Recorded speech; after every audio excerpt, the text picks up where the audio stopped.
అందరికీ నమస్కారం అమ్మ. ఈరోజు మనం తెలుసుకుంటున్న అంశం ఏంటంటే సంస్కృత ఛందస్సులో ఒకటైన ఉత్పలమాలకు సంబంధించిన గణ విభజనను చూద్దాం. ఉత్పలమాలలో భరణవ భరవ అనే 7 గణములు ఉండును. ఎన్ని? భరణవ భరవ అనే ఎన్ని గణాలు? 7 గణములు వరుసగా వచ్చును. అర్థమవుతుందా? 7 గణాలు వరుసగా వచ్చును.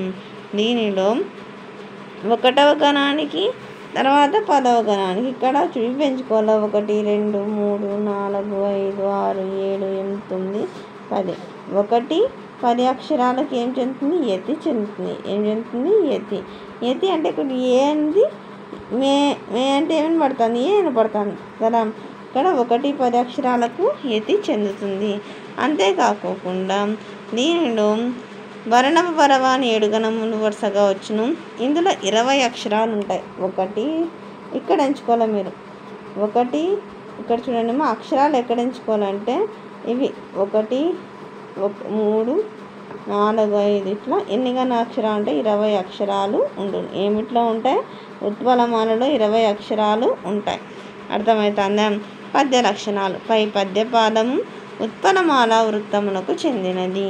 దీని యందు భరణవ భరవ అనే ఎన్ని గణాలు వస్తాయి? వరుసగా 7 గణములు వరుసగా వచ్చును. దీనిలో 20 అక్షరాలు ఉండును. 1 10 అక్షరాలకు ఏం చెందుతుంది? యతి చెందుతుంది.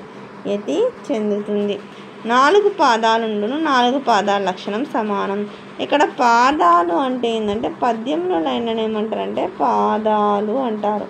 పద్యంలో లైన్లను పాదాలు అంటే ఎన్ని పాదాలు ఉంటాయంటే పద్యంలో ఉత్పలమాలలో ఎన్ని పద్యాలు ఉంటాయి? ఉత్పలమాలలో 4 పాదాలు అంటే 4 లైన్లు ఉంటాయి. ఏ లైన్ తీసుకొని ఘన విభజన చేసినా కూడా మీకు సేమ్ ఇవే లక్షణాలే వస్తాయి. ఇలాగనే వస్తుంది. అర్థమవుతుంది. తర్వాత ప్రాస నియమం. ప్రాస అంటే స్టార్టింగ్ ఉన్న అక్షరాలు 2వ అక్షరాన్ని ఏమంటారు? ప్రాస అంటారు. 2వ గణాన్ని ఏమంటారు? ప్రాస అని అంటారు. ఏమంటారు? ప్రాస అని అంటారు. అర్థమవుతుందా? ఏ లైన్ తీసుకున్నా 2వ అక్షరం ఇదే ఉంటుంది, వానే ఉంటుంది. దాన్ని ప్రాస అంటారు. అర్థమవుతుందా? 4 పాదాలు ఉంటుంది. 4 పాదాల లక్షణం సమానము. ప్రాస నియమము కలదు.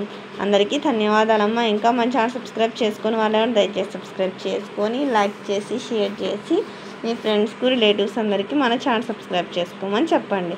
మన ఛానల్ సబ్స్క్రైబ్ చేసుకొని ప్రత్యక్షంగా పరోక్షంగా సపోర్ట్ చేస్తున్న వాళ్ళందరికీ పేరు పేరున ప్రత్యేకమైన హృదయపూర్వక ధన్యవాదాలు. అందరికీ ధన్యవాదాలు. దయచేసి వీడియోని మాత్రం స్కిప్ చేయొద్దు.